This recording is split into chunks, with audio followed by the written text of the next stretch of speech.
Officer here, Officer Camacho, has picked up this dog 3 times in 3 weeks, and today I gave her a warning. It was a nice lady, and I tried not to, issue a lot of tickets, but I said, listen, next time it's going to cost you $225 here. Not to mention the risk of the dog not returning or getting hit by a car or vehicle. And face it, with all the opportunistic predator species we have here, namely your coyotes, but we've got some good-sized bobcats, and I field 30 to 40 calls a year about a mountain lion. And I have, in my opinion, I have no doubt they exist here in Connecticut. I don't think we have loads of them, but I have no doubt we have 1 or 2 pairs roaming around. So I wanted to make mention, this is Karen Moulton from Secret Lake Dog Training. I wanted to invite Karen. Karen is an in-town business, and she's been fantastic to work with us at the Simsbury Police Department. I've worked with Karen on a lot of lost and missing dogs. And when I say Karen too, Karen's always, very knowledgeable trainer, very knowledgeable with the dogs, but it's really a team effort too, because it's a lot, the community calls us, puts it on Facebook, shares information, gets out there and even helps us get the dog. But Karen, whenever dogs that I have that we don't find a home for, that has to be adopted to a family, she always offers, and has offered for every dog, a free 7-week basic obedience course. So, that's to be commended. She's really out there to help us and help the animals, namely. She's helped my own dogs. I've helped work my own dogs with her, and of course even helped me. Dog training, I was more active. I was actually a lieutenant with Hartford Police in charge of a canine unit, and before I came here, came here. But I'm glad to have worked with her. She's very knowledgeable, and she just does a fantastic job. I know most of you people here know Karen. Maybe she's trained some of your dogs also. So, this is Karen that created this PowerPoint, and we want to talk about, it almost sounds a topic you would think that it's common sense stuff, and it really is. But I have to tell you, from my point of view, from a police officer in Hartford, and even here. How many dogs go missing and go roaming? And a good majority of the dogs that I deal with are people that will pick up a dog. Literally, I've had it countless times, Karen, and you've assisted me with this. And where they'll get a dog, so I use the Connecticut Humane Society. I'll rescue a dog, they get vetted through the Humane Society, they check them out, the folks get home. The dog doesn't know them because they're coming to them in the hallway or in a room where they're the meet and greets. They let the dog out of the car without a leash, thinking, well, this dog knows me because I've been with it for an hour. Pew, gone. It takes sometimes 3 weeks, 4 weeks. I've chased dogs around 8, 9 weeks when we use the canine have our traps. Unfortunately, we've had some dogs that never get recovered. Never. They've just, they've never been seen. So, and my guess in a lot of these, and there've been some smaller breeds like this dog, let's face it, we have, an abundance of coyotes. I say abundance. It's just like our bears are growing annually. They have no predators, but even today, I was over by Barn Doors Hill. Sure enough, there's one trolling around that field looking for food. So, they're here, and this is they see these dogs too. They're trolling the backyards for dogs because of 2 reasons. One, right now we're in the birthing season for most animals. But they're protecting their territory, or of course it's a food source. So this is what Karen, we're going to both speak about some simple things to do to keep your dog from becoming lost, and what to do if it is missing. And it once again sounds simple, but these things work. We've used them countless times. So without further ado, Karen will speak. Make sure this works. Okay. Now this is true. Like today. There's probably been, on one Facebook page that I watched, there's probably been 6 dogs went missing just today. And every day, hundreds of dogs are going missing in our state alone. Some are never found. Never a trace of them, nothing. Some of them are found deceased. So one of the things I wanted to talk about, because when I got involved with Mark and lost dogs in Simsbury, what happens is I found out that I didn't have a lot of knowledge about what to do with, if my dog went missing, what are the best practices that I should use. And I also didn't really think a lot about prevention. And I see a lot of stuff out there on the internet right now that tells you about how to get your dog back if your dog is lost. And some of the stuff is helpful, some of the stuff is old wives' tales, so you can't believe everything that you see on Facebook or on the internet, because it's not always accurate. But what I found was there was a big gap. There was no information about what to do to prevent your dog from going missing. And a lot of people just don't think about it. And so I want to get you thinking about ways to prevent it from happening. As Mark just mentioned, we have all these predators. They're not afraid of us. They know where your small dog is, they know where your cat is, they know that you let your chihuahua out at night, and they're watching, they're opportunists. We've got bobcat, coyote, fox. Great horned owls are a danger to small dogs and cats at night. You've got hawks and eagles that are dangerous to small dogs and cats. And you've got fisher cats that are pretty darn dangerous to just about anything. I guess they're pretty nasty. They are. And so you want to be aware of these types of predators because we're living amongst them and they're out there and they're trying to get food. And so they don't know that this is your beloved pet. They will attack a dog. They will attack a large dog because the coyotes in Connecticut pack. They tend to run in packs, and so they're not afraid to attack your 90-pound Labrador. Because Mark's, you've seen it happen. Matter of fact, I was just going to touch base. Most of the animals here, every one of them, like Karen said, are predators. I would have to say the vast majority are taken probably by the coyotes. And here in Simsbury, with the experience, and I've been to several of them over the past few years, once again, they're opportunistic predators. They lie in wait and they'll troll by the edge line of a wood, somebody's backyard at the edge.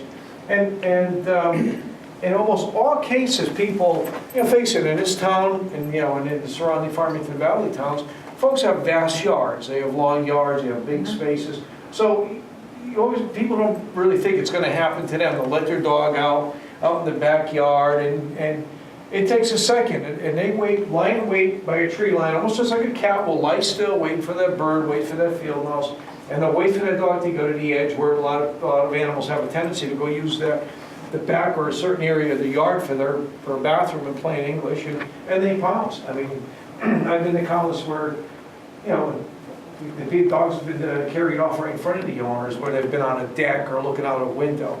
Almost in all cases, it's been, once I say opportunistic, never where the owner's been present. We haven't had one where a coyote that I'm aware of that somebody's called me on that I can remember was somebody where it ran right up to it, right in front of it. The closest one was right here in Farms Village not too long ago where a lady was in early evening and she was in the front stoop and she had a little dog, I believe like a Yorkshire Terrier, a smaller breed dog, came up, she started to scuffle and it just went across the street. And Karen's absolutely right. This is not limited to your small dogs. I was over on Country Club Road as a gentleman has actually a large dog there, and because it abuts the golf course, he had 3 or 4 coyotes circling and flanking his dog, and that's how they take down their predators, like a deer. They take down the leg, and of course now they can control that animal. So it's no longer when you think of small dogs. So. And when you think of the coyotes, also the bobcats are great stealthy predators. And I worked a case where a sheltie was missing, and it was found and it had been killed by a bobcat, and confirmed bobcat kill. So that's what happened to their dog that got out of the house. So you have to be aware of these things. Do you have anything more about predators? Or? No. I was just going to say these will all feed on your dogs and cats too. The only difference with these is because these are ground-dwelling animals. These are agile climbers, so they also have a little more food variety because they lie in the trees. They sit in the trees. They pick off squirrels. They pick off birds. That coyote doesn't, and the fox doesn't have that. So, but Karen's absolutely right. We had. A few years ago on Terry's Plains Road, we went, I think by 2009 or 10, a bobcat came right out of the woods. It turned out to be sick, actually turned out positive for rabies. But it went right after a gentleman's 2 good-sized boxers. Matter of fact, not only did it go after the boxers, it jumped on the boxer's back, then went after the guy inside his house. So, I mean, this stuff does occur. It's scary. So some of the other things you can do, besides being aware of the predators and doing that, is in your yard. Look at your fence. Make sure your fence is secure. Make sure you have checked to make sure there's no holes underneath the fence the dog can get under. There's no places where there's a gap in the fence. And also be aware that coyotes and bobcats can jump, what, 6 feet? Oh, sure. 6 foot fence? They can climb over that and take your dog. So you also want to be aware of if you have invisible fencing, it doesn't keep the predators out. And so you've got to keep a good watch on your pet, because you're going to end up with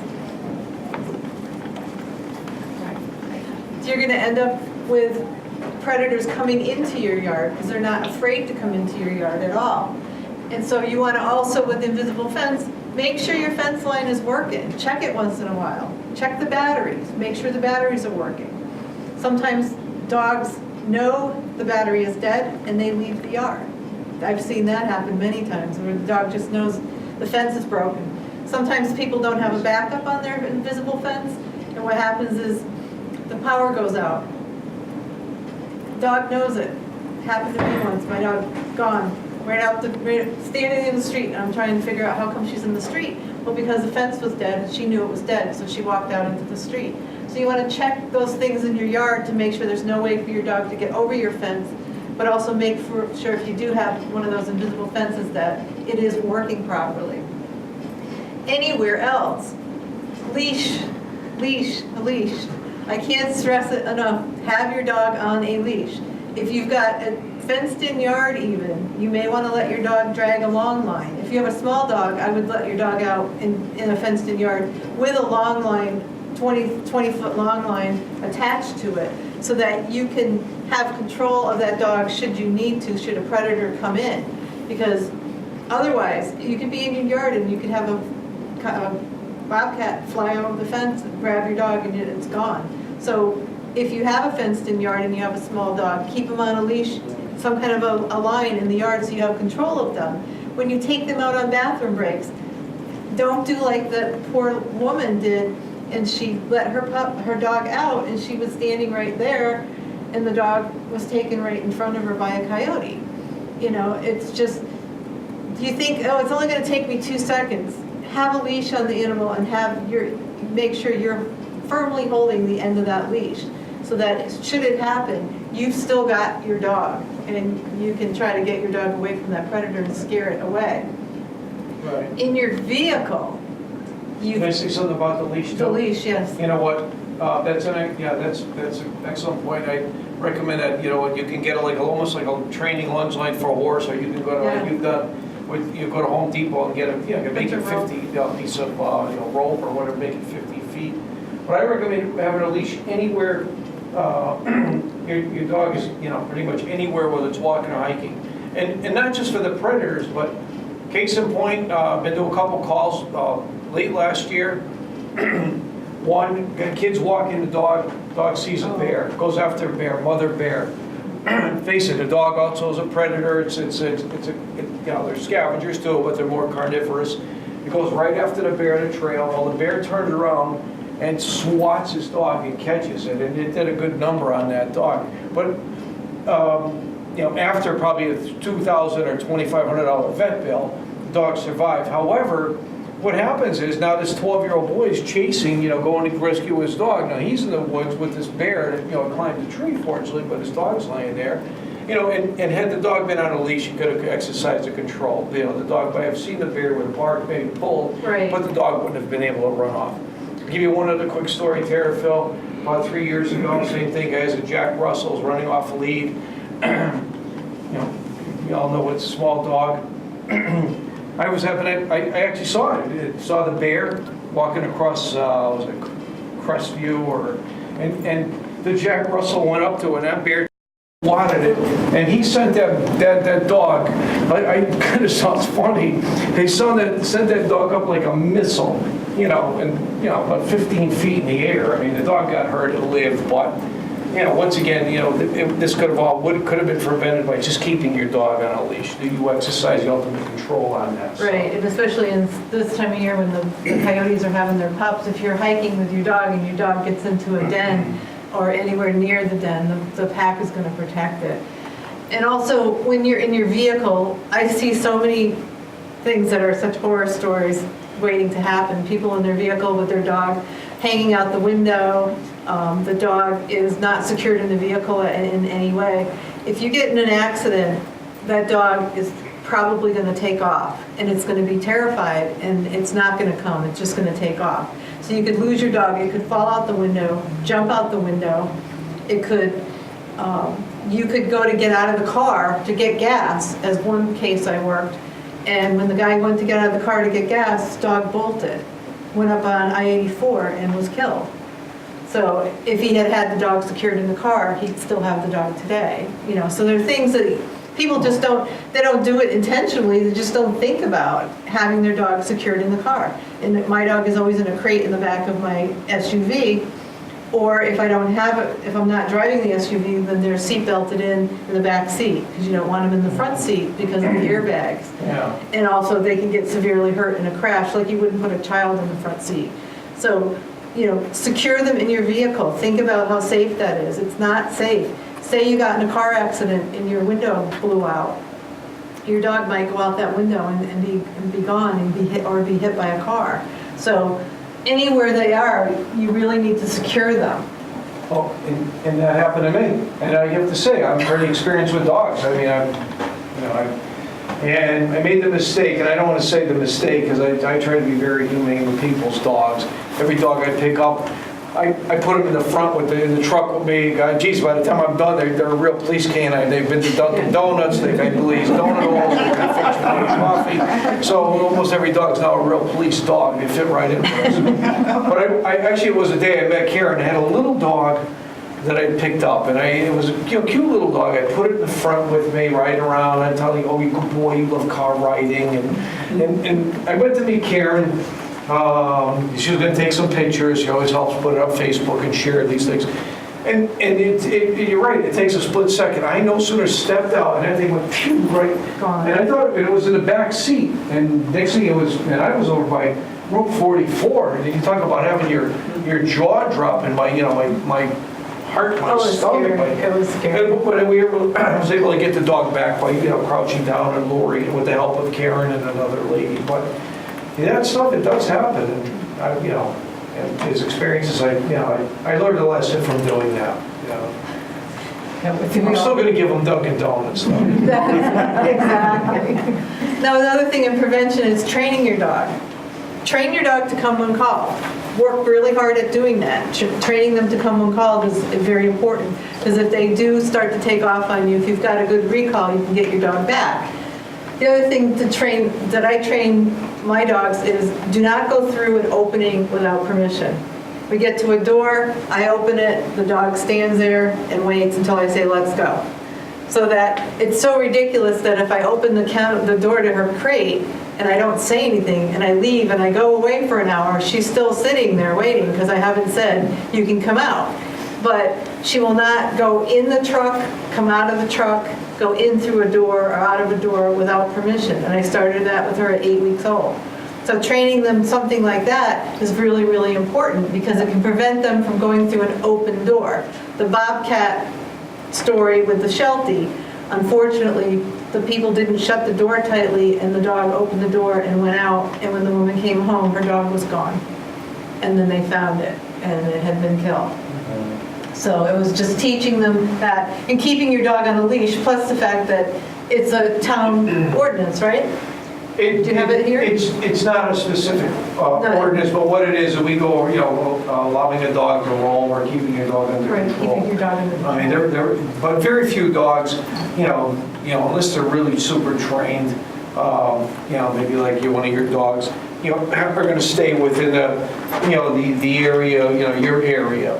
Most people want their dogs, and I understand, I get that. People want to let their dogs go off lead, but, having your dog from here to the door is really not in your control. A dog, very few people where you have that dog where it's right by the heel.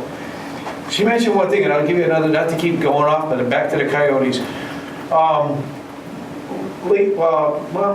Maybe even beginning of the year here. Went to a call, West Moulton. Guy had his, must have been, because it was still with it, not really snow yet. But had his back door open. He was doing some cleaning in the yard.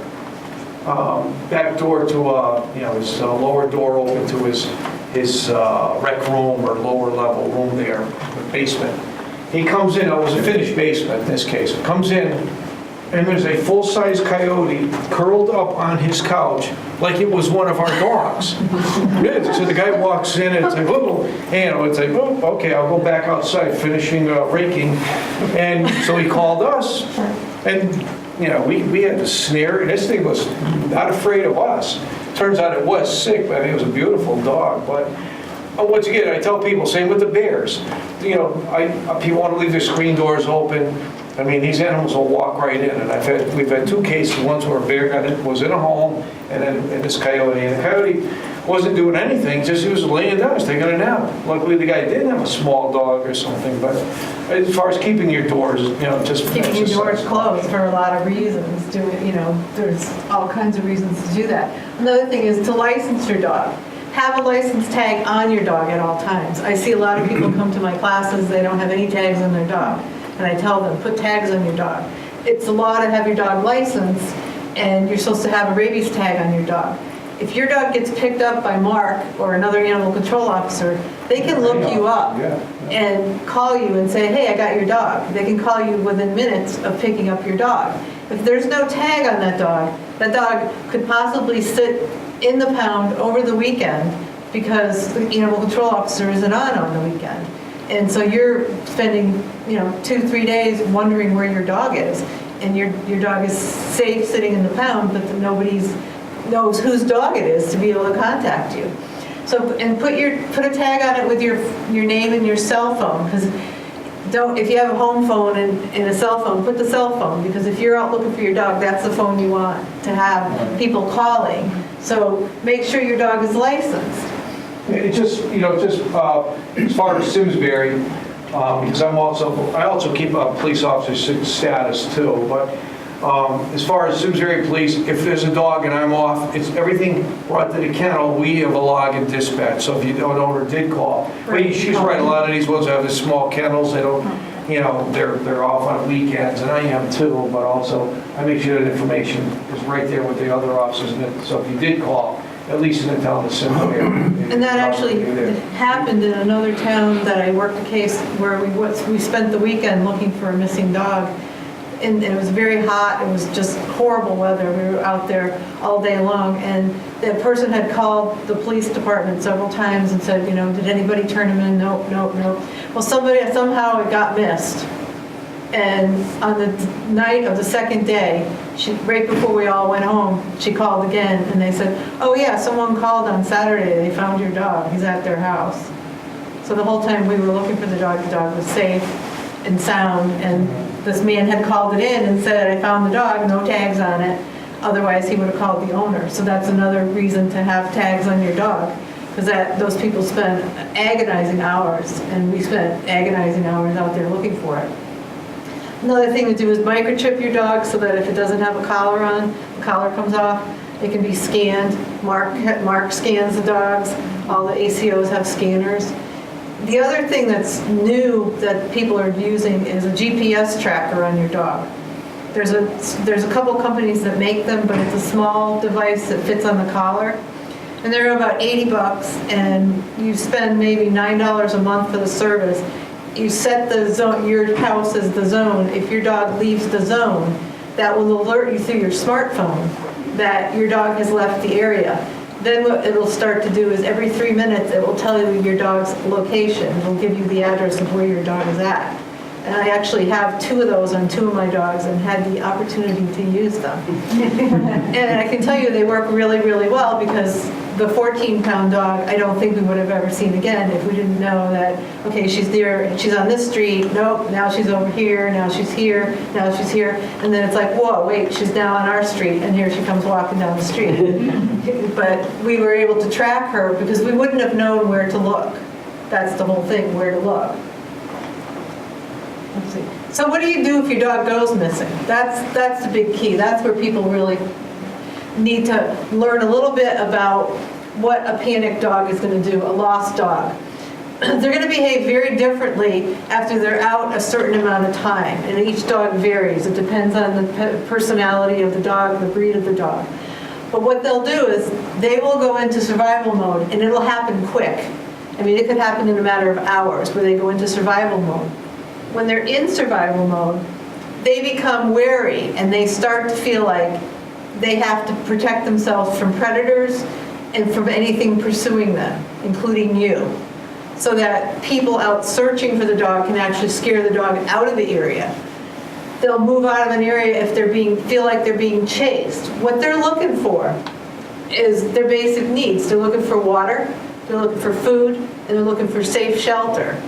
And believe it or not, your own dog will often not come near you if you find your dog, 12 hours later and you see your dog might turn around and go the other way and run. And so That's quite common. Yeah. And you don't want to chase a lost dog, because I think, as Mark can tell you as the animal control officer, you can't catch a dog. If you've ever chased your own dog, it's pretty darn almost impossible, no matter how small the dog is, to catch a loose dog. And chasing them only increases their panic, Anxiety. and their anxiety and everything. Perhaps if you have a dog with a good recall, you could call them and they would come to you. But generally, they're going to be going into survival mode really, really quickly. So what you want to do first off is check your house, because there were people that were searching for their dog for a whole day and it was sleeping in a closet. And it got closed in the closet, and the dog didn't bark. The dog was like, oh, I'm stuck in the closet, I'll just sleep. And they were looking for the dog. They thought the dog got out of the house, so they were trying to figure out how. And it was a closet they rarely ever used or opened. And somebody happened to have left it open, and then somebody else saw it and just shut it, and the dog was in there. So search your home, search your immediate area to see if your dog might be in your yard, your dog might be stuck somewhere, caught in the bushes, under your deck, because there's a chipmunk under there.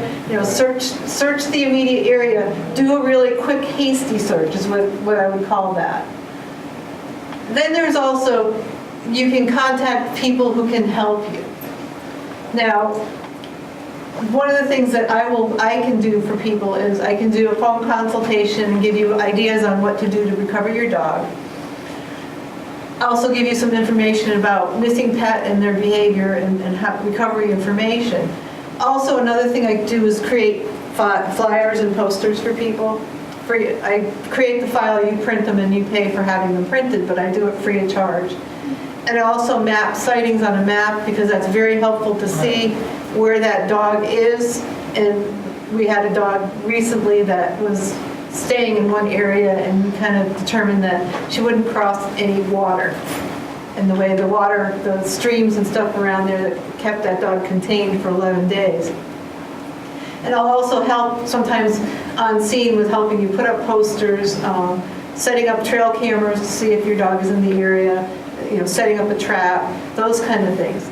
So there's resources. Your animal control officer is your best resource, especially here in Simsbury. I've worked with Mark, so I know, I've seen him carrying out the big, huge trap, and we're out there in the rain setting it up. Yeah, I also have a trail camera too, Yeah. so by all means, it's available to help anyone.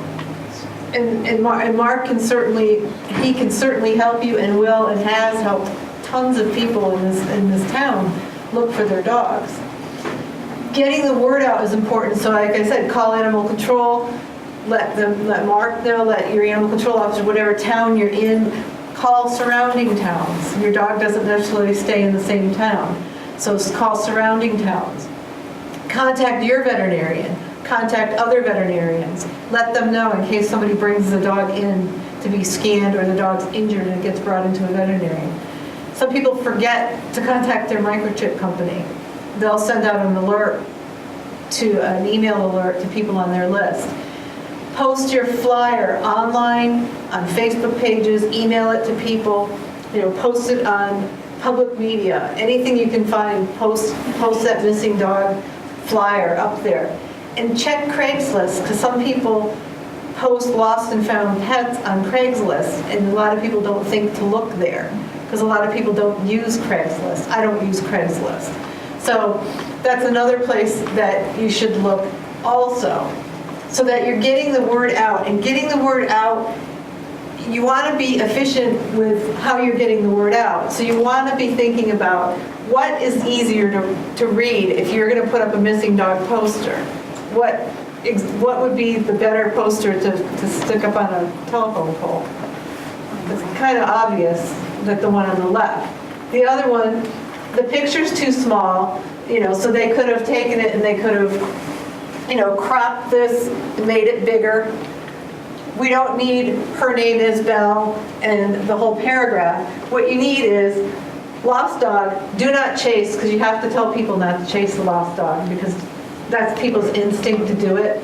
You can put the dog's name, a description, good pictures, getting close, try to get a headshot, try to get a body shot, missing the date, where, and your phone number, so that people can get the information they need right off it. And if it's hung somewhere, people can take a picture with their smartphone and have it on their phone. But it's not helpful if you put a whole lot of text on it. Somebody driving by in a car is not going to see that. They're not going to read it. Yeah, most people scan the average 7 seconds. Yeah, This, right. face it, lost dog, do not chase, you see the dog. And face it, most of us, like myself, I think I have more pictures of my dogs than my family. And so it's good to always even take pictures of them, just in case this does ever occur. Have a close up and, a good couple, some good photos that can go on to that. And what I actually recommend is that you make up a flyer and leave the missing since and where blank, so you can just fill it in when if it does happen to you, so that you don't have to sit there and go, oh my God, where am I going to get, which picture am I going to use? This is my dog. This is prepared, and I have another one prepared for one of my other dogs, and this was the one we almost had to use, because she went out of the yard and her tracker told us where she was. Let's see, at least you had a nice poster ready. Yeah, I had the poster, the file was ready to go. So I encourage people to just make up a file and have it ready. Or if you don't know how to do that or don't have a capability, my business card's over there. You can email me and say, hey, can you do that for me? And I'd be happy to make up the file for you and put the pictures in, and then all you have to do is put in when. Date and when, and that helps.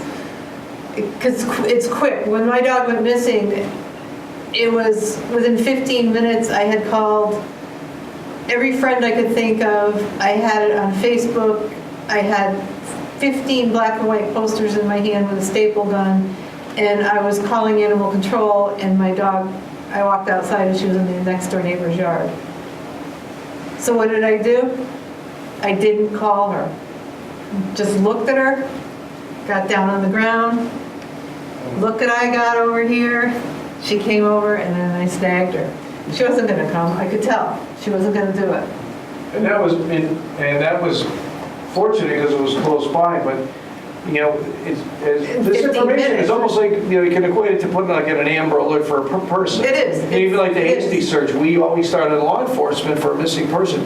Starting out in their bedroom, that house, the periphery, the property, everything. So it's a lot of the same principles. But as far as these posters and like early notification and networking, it really is critical, because face it, dogs, like Karen says, go into survival mode. Sometimes you're fortunate, your dog is in the next 1 or 2 yards, but I've seen it, and Karen's worked with countless times where, these dogs, within 10, 15 minutes, these dogs are, if you live in Terrifleet, your dog's way down 189, you can be almost near, the Windsor-Bloomfield line or the other way in East Granby, and so the sooner you get the information out, the more people are going to be aware of this, and somebody's going to see this dog, hopefully. Right. We've been pretty fortunate on in getting dogs back in this Farmington Valley, in this area. And as far as Karen puts that stuff up on the social media, she's fantastic, and she's very kind to do that for people, making posters. As far as myself, and if you call me, I network from to Agawam, Southwood Police, Holyoke. I mean, I make sure even if I find a dog and I can't find an owner and it's in our kennel, I I put it all over this vicinity in search of an owner. But same thing with a lost dog. If we lose one, you want to get that information out, so. And just, I don't have to really go over all this, but just that making them big enough to read, if you can get them laminated at Staples, that's better. It costs more, so if money is an object, then you can do without laminated. It's just nice if it's getting a rainy period, if you have them laminated, that helps. And you can also make large neon poster board to put up, but make sure you put large photos of your dog on it so that it's not like that other, so we don't have this little 8.5 by 11 thing stuck on a gigantic poster board and nobody can read it. You want it so that it can be read, so you want something big. Notifying people that the dog is lost, and get people, also the other thing is for getting you to think about it. If you see a dog roaming around, a lot of people just think, oh, it's somebody's dog, it's a stray, it's just wandering around. Think about it more that that's somebody's lost pet. Don't just go by it and not take note. Call in to animal control and say, hey, I just saw, a black lab running down, Terrifil, call it in. Think about that dog being a lost dog, not just somebody's dog roaming and he'll find his way home. And the posters also, besides notifying people that the dog's lost, it gets people to call you. So then you know where your dog is. And the phone calls the posters bring home, well, that's probably my next thing, right? Yes, posters bring home more dogs than any other method because they generate the sightings, people call you, and you have an idea where your dog is, so you have an idea where to concentrate your recovery efforts. If you don't get phone calls, that's a bad thing. And so if you don't get the word out, you're not going to get the phone calls. People aren't going to be thinking, oh, I should call somebody. I saw a Chihuahua walking down the sidewalk. People tend to not do that, but if they see a poster and they see a Chihuahua walking down the sidewalk, they go, oh, it might be that lost Chihuahua, let's call the number. So getting people to call you is the big thing about the posters, because that's so important. And when you're hanging them, you want to hang them with a 1 to 2 mile radius of where your dog went missing. Because as Mark said, dog could go missing from here and it could end up in Avon. Right. It could end up anywhere. And while you're out, one of the things I noticed last year when I was first learning about all this is running into somebody who was missing their dog and they didn't bring any flyers, they had no handouts with them. They left them home. Have the flyers, have stuff in your car on you at all times so that if you see somebody, you can say, hey, this is my missing dog, would you mind taking this? So that you can hand them out to people, have them available. You can make it easier by making a sheet of paper and putting 4 little posters on there and then cutting it into 4 so you've got postcard size ones so you save on paper. Something that you can give people. So have them, and then in most towns, they really don't allow you to put up signs. You're not allowed to do that. And most towns kind of look the other way on the lost dog stuff. So the courteous thing to do is to remove the posters once the dog has been found. And I've seen posters of dogs that I go, oh yeah, that dog was found. I'll get out of the car and take it down. So if you know the dog's been found, take it down. And that's the thing that you really have to do. Yeah, one thing I just brought to mind too. This is the mile radius.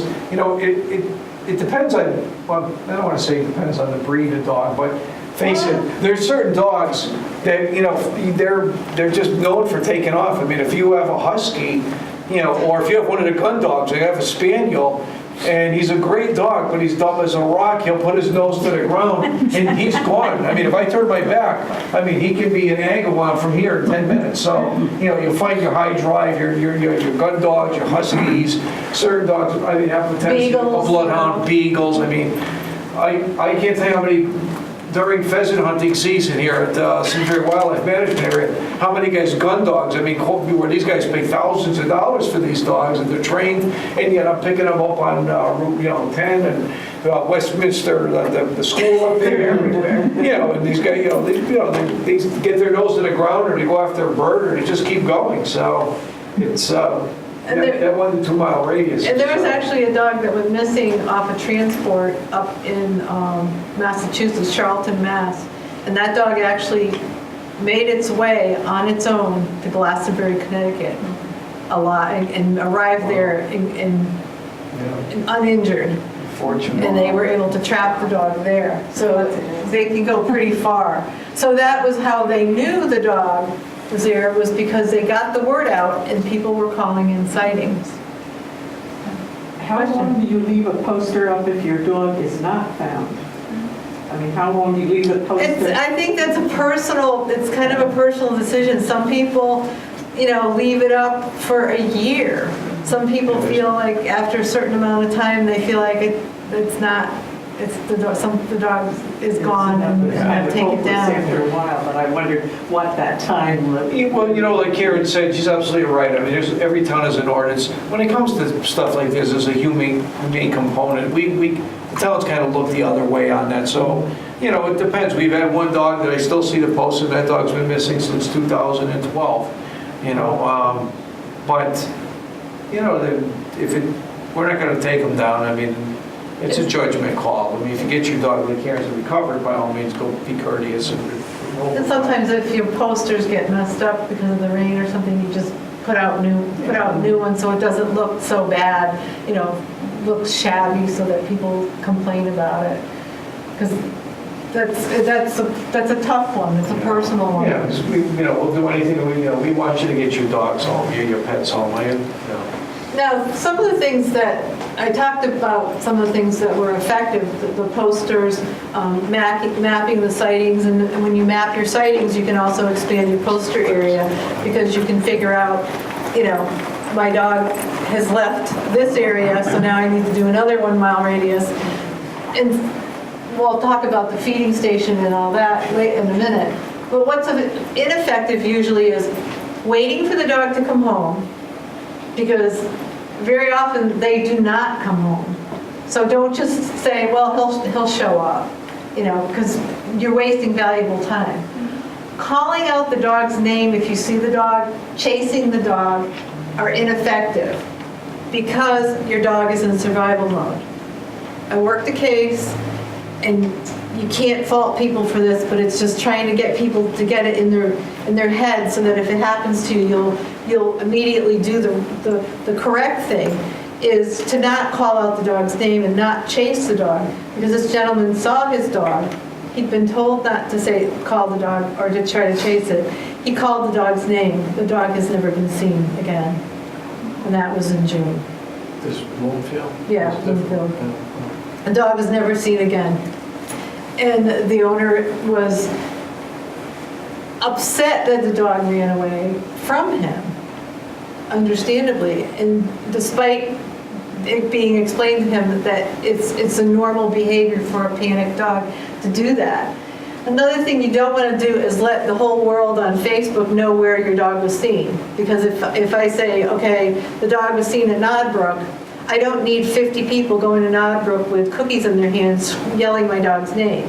Because that's what you'll often get. People well-meaning want to come out and help, so everybody runs to the area and your dog feels pursued again and you've pushed a dog out of the area. I've seen that happen where they pushed a dog up onto the highway. And luckily that dog was found later on, but he was actually chased in a car up onto the highway in Waterbury by somebody who was helping. And they're well-intended. Like Karen said, people are, they're well-meaning, well-intended. But face it, most dogs, almost the vast majority, no matter what breed, they go into survival mode when they get a little distracted, disoriented from home. Because face it, I know my dogs, and probably everybody here is a dog owner, my dogs are spoiled rotten. So now they're out of their element where they're not getting treats, they're not getting cookies, car riding, they're not getting Dunkin' Donuts, coffee, even for those few hours. I mean, my dog I don't sleep at night because my dogs are on the king-size bed with me. So, this is how spoiled my dogs. So one of my dogs get lost, they're out of their element completely, even if it's for a short period of time. So they go into that survival mode. They go, definitely. And a lot of times, they won't even come to the owner, never mind strangers. I mean, sometimes they It does occur. They might get the one that will come up if you have a piece of food, but most times, my experience is that I've worked with Karen and picked up many dogs. They run like heck. And you can't catch them. Yeah, it took me an hour, actually just a couple of weeks ago. I mean, in Westboro Road here, literally about an hour and 40 minutes to get a dog near me. You gain some trust and till I got some turkey cold cuts from Fitzgerald's. I won't bring him back. It was really for me. I was hungry, but it didn't work. I tell you what, that actually happened to me on 2 different occasions back in England. I lived in an area which was a huge farming community, thousands of acres of flat farmland in the York area. And I had this young guy, golden retriever, that I'd rescued. And he was a really nice dog, but he had a bit of a mind of his own. And one day he took off after a herd of deer. Yeah. And if you've ever seen a dog chase a herd of deer, it's panicky because you know he's going to keep running, especially if he's a big, powerful dog. And I went all around the area for hours and hours, and then I couldn't find him. I called people, nobody had seen him. Okay? And in the end, I went back about 5 hours later to where he left, in the area that I was exercising him, and he was lying on the ground, waiting for me to come back. And that happened on 2 separate It was back where you occasions, with were, 2 huh? different dogs. Yeah. They come back to the last place they were with you. That's what I- Sometimes they will You say do about that. waiting for a dog to come home, some do come home. Some Because if that's do. where they left. Right. But if you lost them in a park somewhere 10 miles from home, where the hell are they going to You know, that's true. You bring a story to mind. I have to get off of this, but it was I think it was a golden retriever, and it was on Chestnut Hill Road about 5 years ago. And I think I told you this story. I know I did. And I was trying to make an arrest on this case, and I've seen this a couple times in Simsbury. Unfortunately, it becomes a domestic situation where, you know, the spouses are getting divorced, they're getting separated, and believe it or not, they get to cut, you know, parted up, not only the children, but somebody wants their dog, that dog. And I've seen it where, you know, maybe it's a husband or maybe it's a wife, but in this case, it was a guy, and where he figured, hey, if I'm not getting that dog, she is the heck ain't gonna own that dog. Guy had mass plates and dropped the dog off about midnight on Chestnut Hill Road.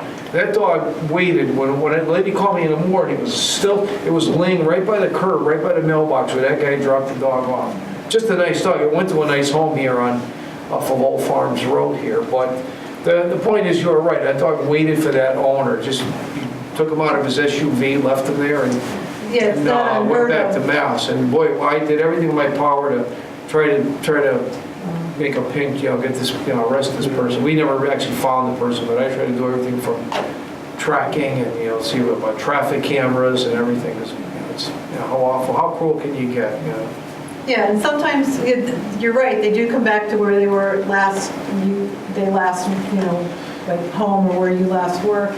But the point I was making is to not wait for that, Yeah. get some things prepared so that just in case that dog does not show up on your doorstep, you can get back out there and start, you know, looking and getting the word out. But sometimes they do come back. And some of the things that are effective, and you need help doing this because most people don't have it, you know, the equipment to do it, is setting up a feeding station. If you want to know where your dog, the area your dog is hanging in, then you go in there and you set up a feeding station, a camera, and a trap, and you can bait that dog to come in and go into a humane trap, and that way also the camera lets you know, you can check the camera and see who's eating the food, if the food's been taken and the trap's not set, or if you can see if your dog is hanging in the area. Sometimes dogs will have to be fed outside the trap for several days before you can move the food into the trap, just to get them used to the trap. And so with the camera, you can determine what's eating the food. Is it your dog or is it the local coyotes and raccoons? So that the camera is helpful for that. And also checking lost pet sites and checking your local pounds regularly. And you want to try to go, call, but also try to go, if it's a place like your dog might possibly be in Hartford, I advise you to go to the Hartford Pound and look. They have so many dogs coming through there every day, it could be a mistake, and they say, we don't have your dog, and your dog could be there and end up being adopted out to someone else. Now, And this... can I just add one Sure. more thing too? As far as that's true. I've had people pick up dogs here, and they don't think to call the local police department when it's Canton, Monson, but I think most people, the State know Connecticut Humane Society, and we've had dogs that end up there, people just didn't know, so they brought the dog to the Connecticut Humane Society and Moulton. So really, I'll check with them. They're our biggest, one of the biggest entities there. Yeah, and they also have a lost pet listing on their website, the Connecticut Humane Society does. Now, here's an example of this little dog went missing in Vernon on the Manchester line, and he was missing for, I think, a couple months. And so his owners were pretty sure that they were never going to see him again. This dog was found a month later, sorry. This dog on the right was found a month later on the highway in Willington. It was the same dog. I presume that that thing on his collar went on after he was found, not before he No, went that's off. actually his before he went missing picture. So he Before he probably, was missing. he may not have had it on, or that may be a bark collar too. Yeah. But it's the same dog, and he was found on the highway, and he changed that much in a month. His hair grew out, and he was so frightened that at first they couldn't tell if it was a male or a female. They couldn't touch the dog. That's how frightened he was. And somebody on Facebook said, that could be the dog that was lost in Vernon. And the owners went to check it out, and it was their dog. Wow. So that's why I say go check and take a look and see what they've got. So what do you do if you do see your dog? You're out there and there's your dog. What do you do? Well, you don't want to chase it. So like I said, and I think Mark can talk a lot about this because he does this on a daily basis pretty much. You sit and lie down on the ground. Make yourself look small, and so that you're not looking like you're chasing them. Be quiet, don't talk, don't try to, say the dog's name or call it. Let the dog approach you. If you've got food, you can start tossing some treats out to get the dog to come closer to you. But one of the things, I do this in class all the time, I'll have a group of dogs and I'll say, if your dog is taking off on you or your dog is missing and you see your dog, if the dog's looking at you and you go, oh my God, look at that. Every dog can't resist and comes running over to see what is that, and then you can catch a dog. It works every time. I get the whole class like, boom, they're all like, come right over. And then if you can, slip a leash over the dog or get a hold of that dog. But Mark can probably tell you more about actually recovering the dog that's loose, like he spent an hour and 40 minutes catching that dog. Well, you're absolutely right, like Karen said, because you look non-confrontational, non-threatening. Especially for I'm not a little guy and on uniform. Dogs they're not big fans of these uniforms. So I get down and we all do that. Think about the way you talk to your dog. So I have to speak to my dog, and these dogs are like baby talk. I never talk to my dog like, hey, Lou, come here. Or even every dog I pick up, I tell him he's a good boy, you're the best, you love car riding. I always say this, not to get diverted off of this. If we spoke to each other as humans, the way we spoke to our dogs, we probably wouldn't need nuclear warheads pointing at each other's countries. If you think about it, if we communicated as humans. But I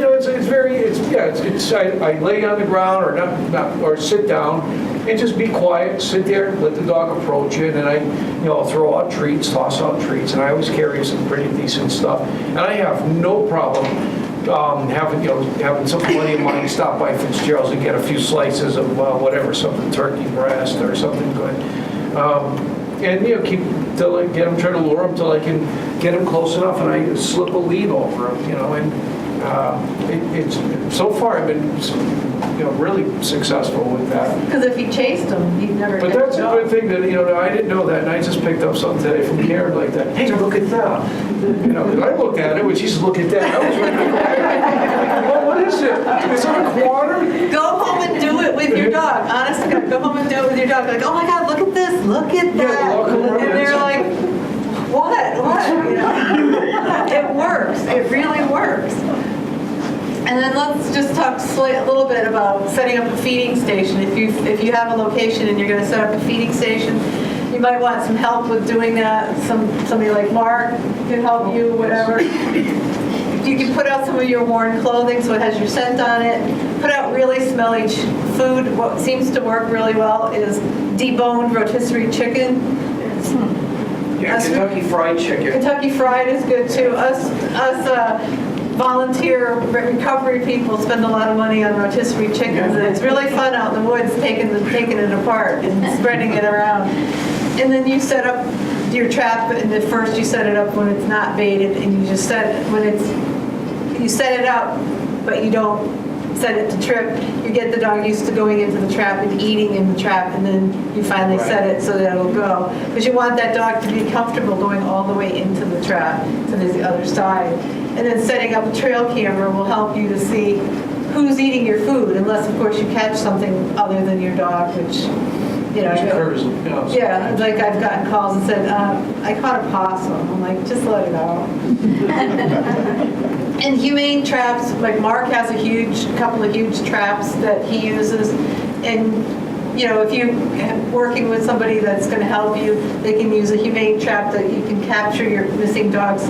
That's how most of them are captured, is through a humane trap rather than the person actually getting their hands on them. Usually most dogs have to be trapped. Another thing that can be used is if you have another dog that your dog is friendly with, walking it in that area may draw your dog out, and using the other dog as a magnet dog. If they're good buddies, sometimes that works really, really well. The thing that's hard for people to believe is that it can take days, weeks. There was a dog that was missing in the last winter for 58 days. They knew where it was. Nobody could catch it. He was trap smart. They ended up putting up in a giant kennel, and the woman who trapped that dog sat in her car for, I don't know, I think 10 nights in a row in 0-degree weather with a rope on the gate, waiting for that dog to go in there. And she was almost he was going in and eating, and she was getting ready to pull the gate shut on him on one of the days. And a guy drove up in a Jeep and jumped out and said, "There he is!" And the dog took off, and the dog was hit by a car and killed that night. So you gotta have people interfere, you know, and do the wrong thing. The guy didn't intend for this to happen, but she spent 58 days trying to catch this dog, and then she got the phone call from animal control that the dog was picked up and he was deceased. So that's why I say don't tell people where your dog is.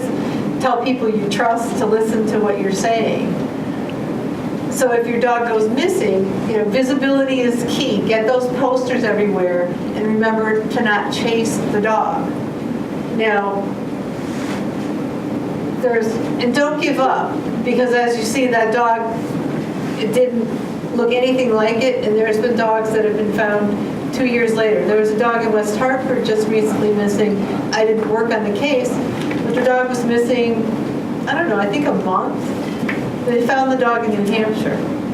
Obviously somebody picked her up, drove her to New Hampshire, and a vet in New Hampshire scanned the dog and found out, and happened to know there was a missing black shepherd from Connecticut, and happened to put 2 and 2 together, and she got her dog back, but it was in New Hampshire. Now here's a successful case that Mark and I worked on, and this was Allie. Allie was in her new home only a couple weeks, I think. A couple weeks. They took her out in the yard off leash to go to the bathroom, and she bolted and took off. And she was gone for 11 days, I think it was. And that was a dog that didn't like water, so she wouldn't cross the streams. Mm-hmm. So she was up on the golf course, and she was getting drinking water. She was spotted, Mark got calls, and she was spotted drinking out of the pond on the golf course, but she wouldn't cross, and we actually saw footprints where someone called it in that they saw her in their yard. We went to the yard to see if we could see any evidence, and we set the trap there. We could see where she walked up to the edge of the brook, turned around. So we said, this might be a good spot, because she's stopping here, but she hung around for a while. So we set the trap there. We didn't end up trapping her with the trap. Did we get anything in that trap? Did you get a record? I think we got, yeah, one possum or I think you got raccoon something in there. yeah. And so we didn't end up trapping her in the trap, but then another location in the same, in that general area, a guy called and he said this golden retriever just walked up to me while I was mowing my lawn. And so he went in the house to get his phone to call, and she left. And he didn't think to grab her, or he couldn't grab her. And so the owner came with one of the dog's puppies. And they walked the puppy along the brush line. And out came Allie after 11 days. And she saw the owner, and she knocked him right off his feet. She just landed on him. She knocked him right off his feet. And we were all standing there in another location, and the phone call came in, they've got Allie. And I said, they physically have control of Allie, or they see her? And they said, no, she's in a crate in the back of the car now. And then I was just like, fall to the ground, like happy, crying. We were all just so happy, but that was using a magnet dog. But we tried all different techniques. And the family and the community pulled together to find that dog. There was people putting up posters, people were paying attention to the idea of don't go, in search teams out on the golf course. It was bad enough that we had the golfers out there, so that she could hide in the woods and stuff.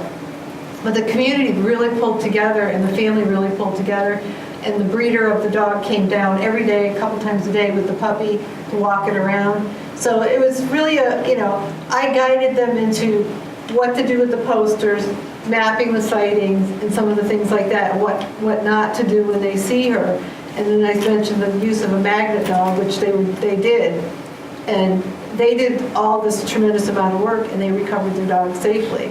So it was a big community effort. It wasn't, I didn't find her, they did, through that community effort. So, it can be done, and it's pretty exciting when it's successful. Yeah, and I have to say, for the town of Simsbury, really, some of the best people live here. And, when it comes to the animals and this whole Farmington Valley, but my experience with Simsbury is, it's, in minutes you'll have people out there volunteering or sharing information on Facebook. It really is a fantastic community. And we were very careful to keep all the sightings of Allie off Facebook. I told the family, do not put that information out there. You're going to have 50 people out on the golf course, and you're going to scare her out of the area. Because she stayed on that golf course for 11 days. Yeah, when I meant Facebook, I don't mean your private business recovery website. Yeah, so let me clarify that, because, everybody will share it. And it kind of sounds almost counterintuitive that what we're telling you, notifying people, but yeah, don't tell everybody. You know what I mean? Because but it's notifying them, but not notify folks that you don't help, and then the folks will know what to do. Because like Karen said, that has happened countless times with well-intended, well-meaning people, but like this, there she is, I'll get out trying to chase her. I can tell you, you will never catch a dog that's right. You just won't. Unless you've got it in a cornered area. I've had dogs where, we've tried, myself, officers, and, in the past, thought we could get our hands on. You just can't. So you have to lie quiet and remain calm and try to lure the dog to you. So, Karen, can I ask, is it really a good idea to have the dog's name on the tag on his collar? All sorts of people find dogs. Yeah, good, bad, indifferent. There's good, bad, I do have my dog's name on it, but I've also thought about not putting it on it so that somebody who finds your dog doesn't keep your dog and knows your dog's name, and your dog responds to them because he knows the name. So what I kind of recommend now is put your cell phone number and maybe your address on it, but don't put the dog's name on it, because you don't want somebody stealing your dog and going, this is my dog Jasper, and Jasper responds to them, so nobody thinks anything strange, But I think that's a good question. This is a question for Mark, really. I guess when you find these dogs, they've got collars. And you said, why didn't you have a tag or name on it? Yeah. And the guy will say, he had a tag on it. Right. And then it's a question of did he or didn't it? Well, the reason I say that is because I don't know whether you've seen a boomerang tag. But to me, that is a good idea, because that will never come off the collar. Right, no, that is. Those are the best. Those are. It can't come off the collar, because you know how sometimes your dog's tags can get pulled off. Yeah, that's a nice collar. too. Those- Sturgeon that's- collar. But I put his name on it as well, so you know. Yeah, But I absolutely. thought about this, I don't think That's a I would good do it question. next time I get one. That's a good question, because that way then no one can. Yeah, because most dogs, I mean, it's also, you know, most of the lot of dogs we recover with the state licensed dog, you know, the tags, and your dogs are licensed, but they, you know, the numeric tags. But that's an excellent idea and an excellent point, because these things can become lost. A lot of dogs they pick I've up, actually lost a lot of them. dogs they pick up, I pick up, their dogs are licensed and the tags got caught up or they fell off. So, and absolutely, that is a fantastic idea. As far as the name of the dog, sometimes, I mean, like you said, there's good and bad Yeah. points. I picked up, like I was telling you earlier about the shepherd, I picked up, well, in the last 10 or 12 days, we picked up this dog 3 times on the site. You know, we're pretty easy going here in Simsbury, but I told her next time, listen, you're going to court or you're getting a walloping fine. But the dog was such a nice shepherd, so friendly, like, and she was absolutely right. Then one of the guys said, geez, you know, I'd love to keep that, I'd love to have that dog. And if, you know, and you hate to add to the temptation, but had that dog had a name and we, was on there, you know, the guy who found it. And there are people Whatever that will name they're find your called. dog and keep it. There are people that And do it it. was right over by 189 and, oh geez, oh, by the restaurant there, Cracker Barrel. So, I mean, this guy could have luckily stopped and then, you know, called us, but he could have easily just continued and went right back to Southwick and, you know, who knows? So, The other I thing mean, that I've it's- seen happen is, he would have had the dog knowing the name. right, and so forth. somebody found a dog in Hartford, and instead of responding to all the signs that were all over the streets saying, you know, I'm missing my dog, the dog was sold to somebody else for $25. And the guy was having dinner with a friend who said, oh yeah, a buddy of mine just bought a Yorkie for $25 from some guy on the street. And he goes, really? And turned out it was his dog. Do you find many instances of that, people actually stealing dogs? They keep it in your- Well, it does occur. We don't find out, not here in Simsbury, but it absolutely does occur. And sure, it can and it does, It but can and it does. absolutely. Or like Karen said, what happens is sometimes people find a dog and then they just keep it. Like it. Or They- folks don't know yeah, what to they do like and it. they bring it home. And they, you know, I've had dogs, people call me and says, I found a dog in Simsbury, but we you know, we didn't know what to do, so we drove home to East Haven. And then they call and, you know. That's like that little schnauzer. Somebody kept him. Yeah, you know, they Didn't call take East care of Haven him, and but East they had him for a Haven. month. So, That schnauzer, that little schnauzer, somebody had him for a month, they didn't take care of him, they dumped him on the side of the highway. We don't believe that dog was out roaming around that whole month. We believe he was dumped on the side of the highway because they didn't want him anymore. But somebody had intended to keep him. I guess your most affirmative defense for this is, as far as dog owners, and I own 3 of them, is to do the best to maintain and exercise control over them. I mean, dogs can get out, they can get loose, but really it falls to us to maintain, to make sure they're safe, you know. So, like I said, as far as a leash, it isn't a law here in Simsbury. We cover what's exercise control over the dog, but like in 2 scenarios with the bears. I mean, you know, one dog required multiple surgeries, and luckily he's alive, and the other, you know, the Jack Russell got catapulted like a missile, you know, and he was okay too, but, you know, in both cases, the owners went chasing in tow to the dogs, and there's a mother with her 3 cubs. I mean, that could have been a really bad thing. Ma'am, yes, Yeah, I just wanted to make a comment about invisible fences. Yes. I hate the things, but anyway. Yeah. Depending, every dog's different. Depending on if a dog sees something beyond that fence line, Yep.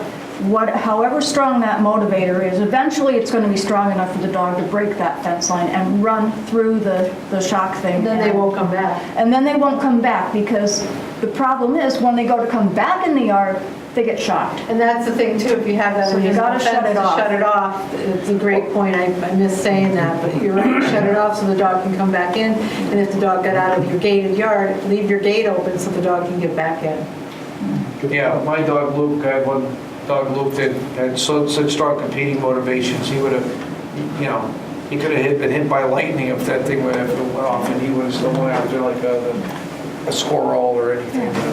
So that's a great point, is turning that thing off. Turning it off, yeah. And in most cases in this area, people do have the electronic fences. We had the neighbor up in our neighborhood, Mark, if you remember, where the dog was, we think, dragged or chased Yeah. out by his collar because it was all shredded and ripped up. And he was found right down the road, luckily. Yeah. But the invisible fence, you can't just stick your dog out in the middle of the night and expect, that's he was going to be the thing, fine. That's why we were talking about earlier, Nikki, folks with dogs, it's not, I know people have big yards, they want to let the dogs go, but, even if you have to go to Home Depot or Lowe's and buy a 100-foot cord or a 50-foot cord, even if your dog did get grabbed, you still have the control of being able to go over there and reel that dog back to you,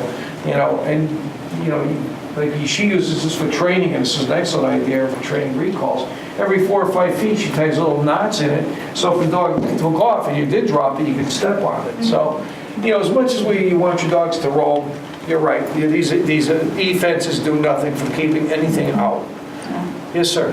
What about if you're out walking your dog or even, in the backyard, having a noisemaker handy, a loud noisemaker? Well, that's little boat You mean for horn. bears Yeah, or coyotes? For bears, yeah, coyotes. I mean, that definitely is, will scare, can scare, deter them or scare an animal. However, once again, you gotta look at these animals. They're opportunistic predators. How hungry are they? And what, face it, as our dogs have strong competing motivations, think about a wild canine like a coyote or, a fisher or, they're, you can go, all you want or make noise. And if it's hungry or challenge or feels that animal's a threat to its mating territory. But by all means, I don't want to minimize it. It's still a good idea to have something out there. The only thing I worry about is what's your dog going to do when you blow it. If you might bolt your dog out of the yard. That's the only thing. Because I have an air horn and I have it for that reason. And I keep thinking, I don't want to be practicing training with my dogs with the air horn to get used to it because my neighbors aren't going to like it too much. I spent several thousands of dollars and put up just fenced in my yard. Our yard's fenced. Yeah, I mean, it's easier said than done. I know everybody has $3,000 to $5,000 extra or can do it themselves to save a little money. Yeah. It's easier said than done for me to say fence in your yard. In some areas you can't too. There's restrictions and covenants, so. Oh, yes, ma'am. What do you think about the dogs that search for other dogs? I don't know what they're Oh, called. kind of a tracking dog. Tracking dogs, they're very controversial because if your dog's feeling pursued and you hire somebody with a tracking dog, then what you've got is your dog is being hunted by other dogs and it could push your dog out of the area. So I don't recommend the use of tracking dogs unless it's a case of something like a really elderly dog that really shouldn't have gone very far and that you could track it and find that it stopped somewhere or it fell into something, something like that. But I wouldn't want to, if my golden retriever was missing, I wouldn't want a tracking dog looking for her because I'd be afraid it would push her out of the area. And I know of a dog that was chased up onto the interstate, onto Route 8 by a tracking dog. So I don't recommend the use of them. If you're going to use a tracking dog, there's only a couple places that are in the handouts that I list that I would trust to do it.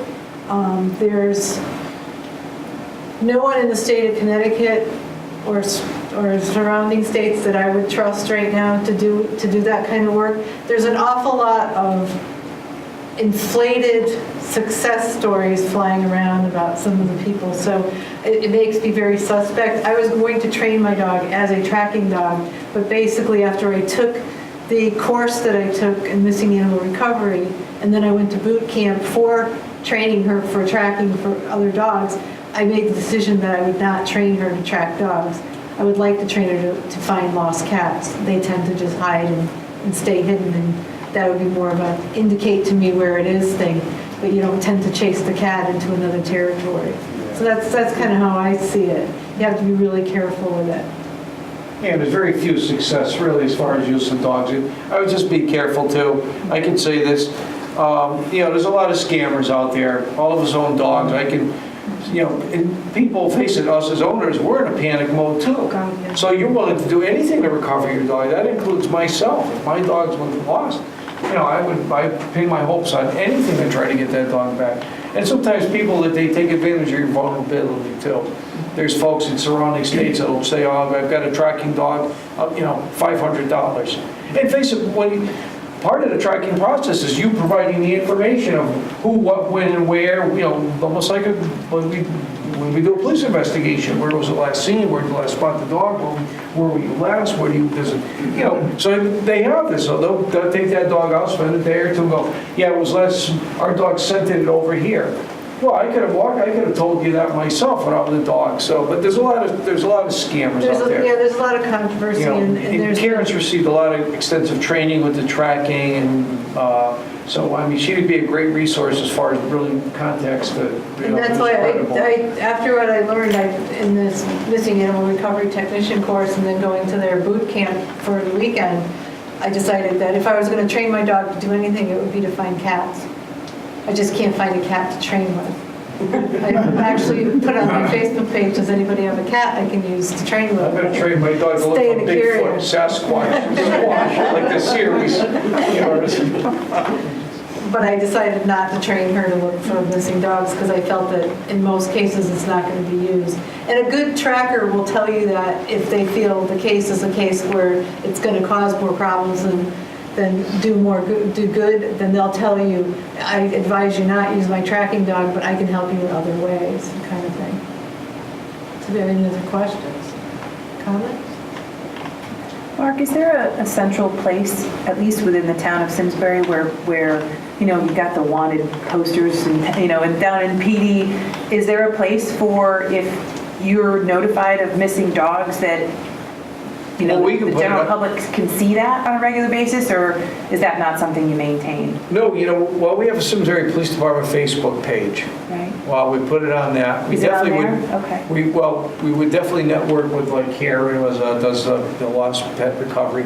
Folks like yourself, Nikki, I don't know if you know Nikki Perry, probably most of you do. She's the head of the dog park here, Simsbury Dog Park.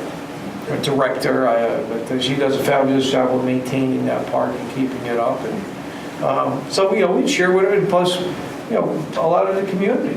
There's a Facebook page. I know most of the folks here by name, and you can call, say, Susan, hey, the dog was last seen Library Lane, or hey, I've seen it up in your area, or up in Watch, Madison Lane up that way. So I feel like I just get inundated. There's that Granite State Recovery, but that's... Well, they don't cover Connecticut anymore. Right, so... They used to. What I run is Farmington Valley Lost Pet Recovery Facebook group.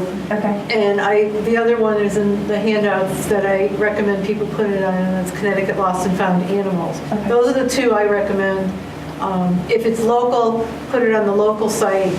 Then that gets my attention usually, and sometimes I'll make a phone call and just say, do you need anything? It's kind of hard to cold call people because they're getting lots of cold calls and people are very skeptical. But that's one place, and you can take my business card, it has that Facebook group on it. But that's a good place. What are the two again, Karen? Farmington Valley Lost Pet Recovery and Connecticut Lost and Found Animals. And it's in the handouts. Thank you.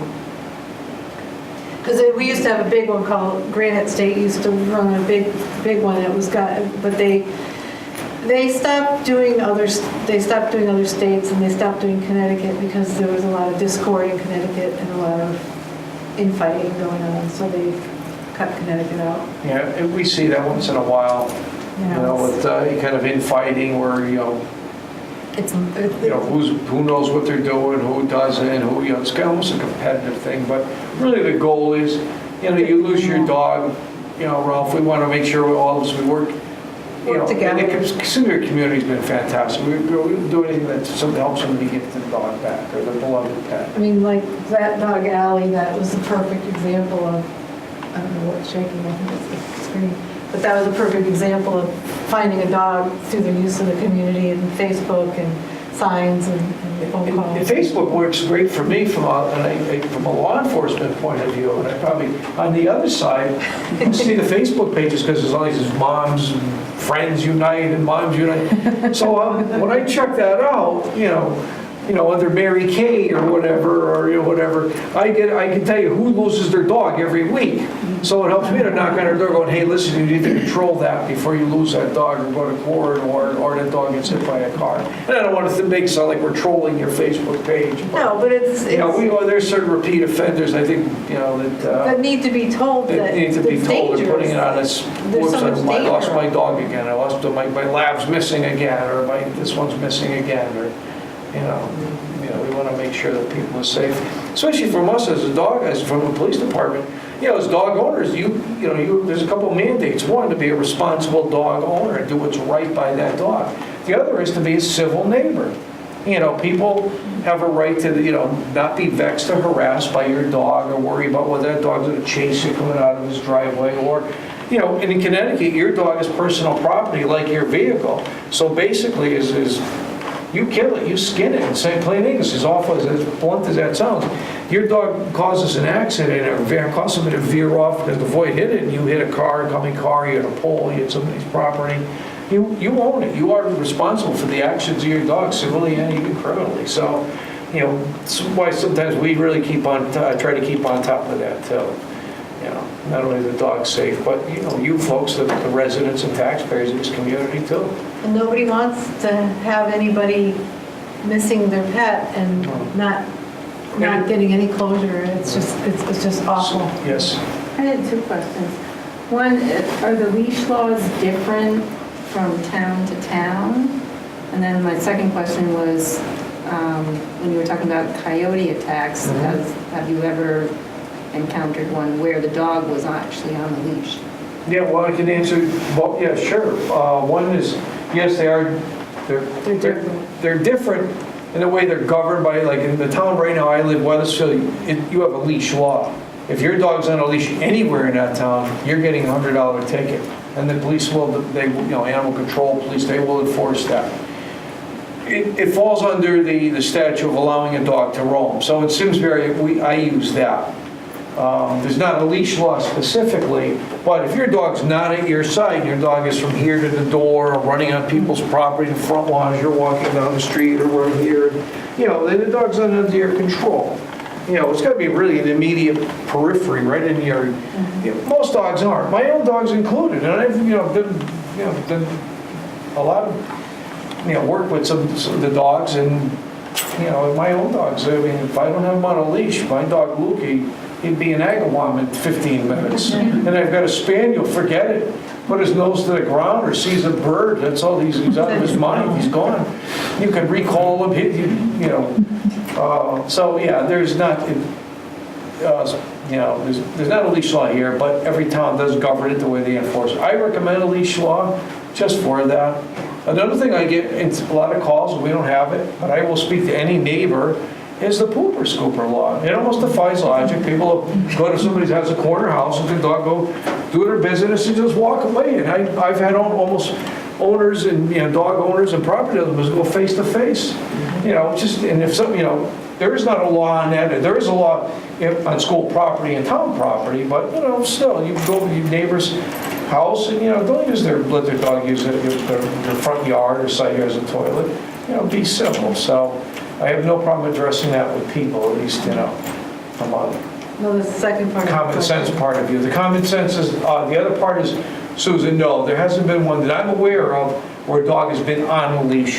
Has it happened? Absolutely. Not here that I know in Simsbury, but absolutely it has happened in other parts of the state. And, we, not too long ago, I mean, sometimes we create these conditions with these animals. Over in Hamden, a few years ago, the McDonald's kids were at night before closing throwing burgers out to the coyotes at the edge of the tree line. They got them so used to it that these things started coming out at people. So now here comes a guy late at night, got his he's got his quarter pounder with cheese and his large fry. Well, the thing runs up to him, and it starts great. It's tugging at the guy's bag, like, give it to me. The guy's like, nothing doing. It cost me $12. So the thing takes a chunk out of his thigh. Takes his bag and runs off anyway. But the point is, I'm trying to throw a little funny spin on it. But, sometimes we as humans, just like the bears. I mean, and now we're getting off the animal stuff.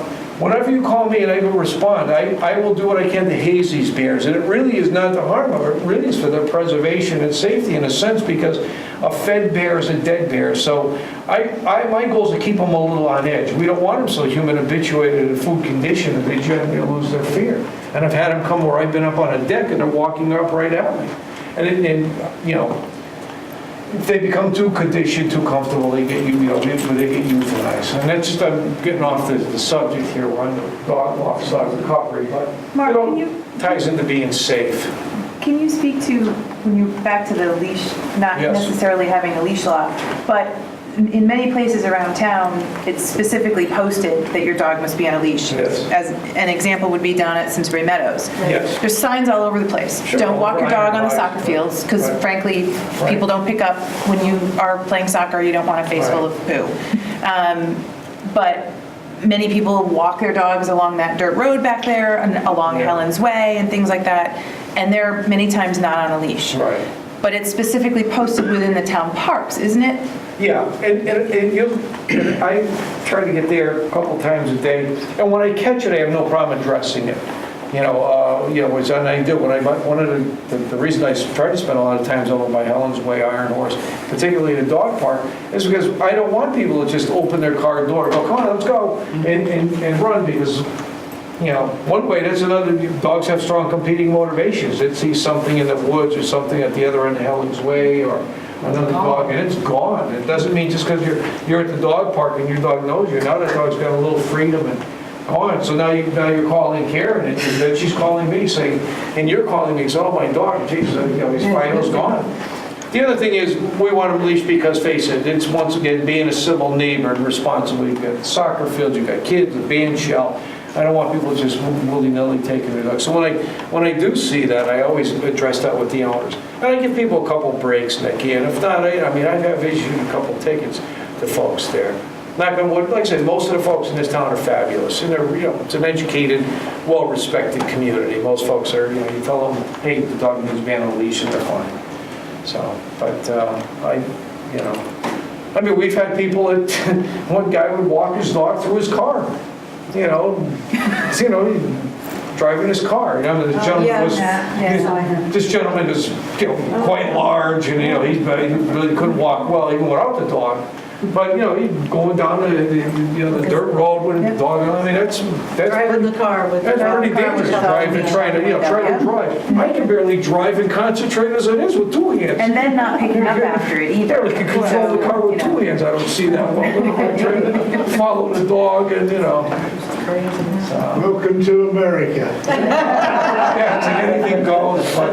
But we want to make sure that you're safe, the animal's safe, and we try to keep on top of that. Well, and it's for me anyway, if I'm walking my dog out of the dog park and I've got him on a leash and somebody else's dog is bolting across the Sure, field absolutely. straight at mine, Sure. no matter how friendly a dog it Doesn't looks matter. to be, it's intimidating. It doesn't matter. What happens is, this is where dog fights and aggression can kick right in, because you and Karen is, an expert dog trainer, everything, your nervous energy is transmitted through that leash tension, because everything in the canine world is nonverbal communication. Your dog knows when you're not happy, when you're sad, when you're in a bad mood, or tell by the inflection and tone of your voice, the way you speak. So you got a dog bolting at you. Your emotions charge, now that dog's charged. Now that dog approaches, and now you've got almost a full-blown fight. Mm-hmm. Now what happens is, and I've seen it, we all have. The first thing we do instinctively is you reach down to try to break it up. Well, now you're going to Yukon Medical, or you try to stick your leg in there, so you've got your leg and your elbow now with sutures, And you see those dogs tearing across the field at the gate to the dog park. Yeah. And so 6 wrong. dogs are suddenly all at the gate, and then by the time the owner gets there, they're all And that's the worst going. thing, and that's another topic, and I know you had somebody here. maybe it's time that we do something on dog park etiquette. You know, the worst thing to do is allow those dogs to rush your gate when a dog enters. But that's another subject. I will say this as far as loose dogs, dogs running at you, whether it's, you know, you see any of that, you know, don't hesitate to give me a call. I will address that with the owner. And if you get a plate, if it's in a park or a great pond, and these dogs are not, you know, they're not on leashes or they're not being behaved, because people will sometimes try to say, hey, excuse me, not for nothing, your dog's supposed to be on a leash, and then the guy's like, oh, up your rear end, don't tell me. It doesn't go well. Go do this to yourself and beat it, I'll beat you up, and, you know, so those people don't want to get involved in that. But call me, and if you can get a plate, I have no problem addressing it. I guarantee I will address that. So, you know, they're not going to beat me up. Not with a gun strapped to your hip, they're not, Mark. Oh, no, yeah, don't trust me. I can handle myself without this gun. Yeah, the gun helps. You're a big softie, we all know it. Yeah, it's true. You know, it's amazing. I always laugh at this. I'll pick up dogs, and even I've had to adopt dogs. I take them in the truck with me. I'll pick them up every day. I get them home. I'm sitting in the chief's office, like sobbing and crying. I'm thinking, geez, that's, you know, I'm a Marine Corps veteran, Hartford Police Lieutenant. You know, I'm involved in all kinds of, you know, I'm crying, but you know, it is. It's. I think that it's good to be on the humane and kind side. So absolutely, Nikki. Like I say, I like my 3 dogs better than most of the humans I know. You know, I could probably throw in 1 or 2 of my relatives on that list. Just in case they're the ones that live in Simsbury. Disregard that comment. No, I'm just kidding. And we do have handouts on the table for you to take away with a lot of this information. Is this too. concluded? Yeah. Geez, you know what? It's already 28. I hope I didn't keep you too long, but I really want to thank Karen Moulton.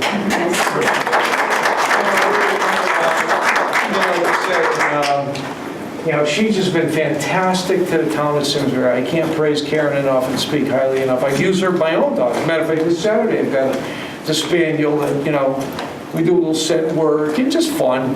But, you know, she's always offers to help with photos, same thing with, you know, for lost dogs we hear from people in this town. And you know, training advice, and of course, any dog that I have to adopt out, she always offers a free, you know, 7-week, you know, obedience course, and that's, you know, that's a couple $100 from her trainer's point of view, and very, very kind. So it's good to have her, and she's an in-town business. I try to support Simsbury business, even on my own personal stuff. I mean, I don't currently live here, but I try, if I'm going home, I try to go, you know, buy stuff Fitzgerald's and buy stuff here. I try to support the community. I really, for me, I'm really proud of the town of Simsbury. It's a really, for me, it's a kind of it's so different from what I was used to at Hartford Police, and so it's almost like an honor and a privilege to be here. It's a whole different spin on life from a Hartford Police Lieutenant crouching down and kissing pugs and which is, no offense to pugs. Well, that's a tough breed though. I don't know if I'd want to own a pug because it's like they can't breathe. They're almost like they work with a coal mine. They're like they die 8 times a night. They can't breathe. They snore. You know. It's like they work with asbestos. It's like they work with asbestos and insulation. They're clever. They are clever. They've got these great big eyes. They don't miss anything. I wouldn't have to talk about dogs. I have 2 larger dogs. I have 1 little dog, this big, named Bella.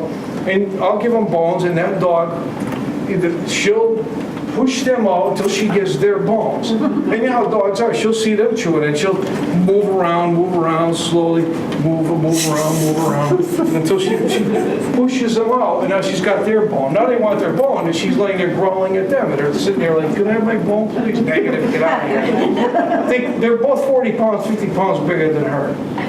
So it's amazing the power of a small dog. Well, I was going to say, you'll be able to see more of Karen at Palmetto's Strutting Mud. You're going to do a demo, another demo for us with Lida, right? With Lida. Yeah, and I think, did you say you were going to do an Ask the Trainer? We could do an Ask the session Trainer. too? Yeah, do an Ask the Trainer. That's awesome. We appreciate that. 16th? May 16th. Yeah. It's on the calendar. Yeah. Where is it here? No, it's down at Palmetto.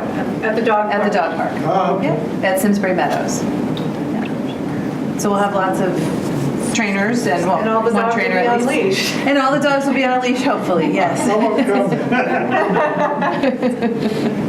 Yeah, I will try to be there. You said you I had... did talk to you about a training session, although I can't get them to mail us the form. The police department does a training, for dog issues and,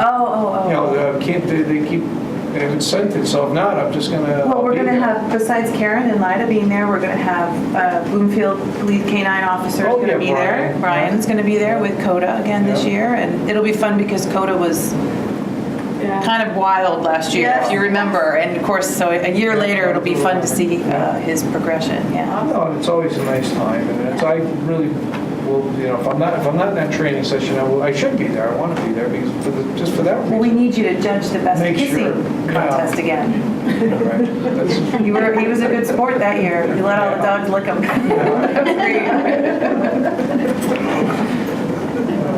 All right, well, thank you for coming. I really appreciate that. And like I said, Thank you so Karen's much. been fantastic. Thank you. And grab some pizza. Funding for Simsbury Community Television is provided in part by contributions from viewers like you. Thank you.